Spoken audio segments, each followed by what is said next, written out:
High friends, welcome to my channel Zahir is English. আজকে আবারও নতুন একটা ভিডিও নিয়ে তোমাদের সামনে হাজির হয়েছি। সেটা হচ্ছে how to make complex sentence with adverbial clause of contrast.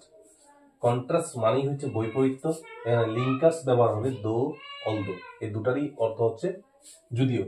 Structure প্রথমে দো বা অলদো বসাবে, তারপরে হচ্ছে এরপরে রিজন, তারপরে কমা, তারপরে রেজাল্ট। কখনো যদি হচ্ছে রেজাল্টটা আগে যদি আমরা করি, তারপরে হচ্ছে রেজাল্টটার পর যদি আমরা দো বা অলদো ব্যবহার করি, তাহলে হচ্ছে কমাটা হবে না। Let's see the example. তাহলে হি ওয়াজ পোর, তাহলে হি was poor, he was happy. সে গরিব কিন্তু সে সুখী। তাহলে একটা বিপরীত ভাব, গরিব হলে সাধারণত অভাবনের ব্যাপার থাকতে পারে, কিন্তু তাও সে সুখী। একটা এই জন্য হচ্ছে অস্বাভাবিক একটা ব্যাপার বোঝাচ্ছে, বৈপরীত্য বোঝাচ্ছে।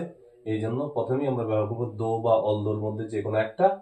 দো he was poor, comma he was happy.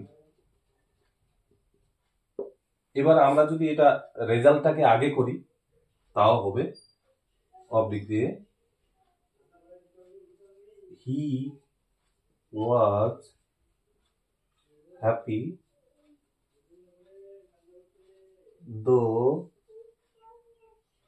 He was poor. Okay friend, 2 number example. She was tired.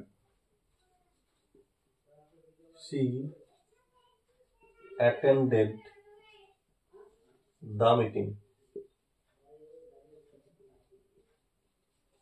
তো আমরা হচ্ছে কি করব, তাহলে হচ্ছে টায়ার্ড, এটা ক্লান্ত, তো দো she was, রিজনের বাক্য এটা, tired she attended the meeting. এবার আমরা যদি এইভাবে রেজাল্টটাকে সামনে নিই, she attended the meeting though she was tired, এভাবেও হতে পারে। Hope you understand, friend. Thank you very much. See you again with a new video.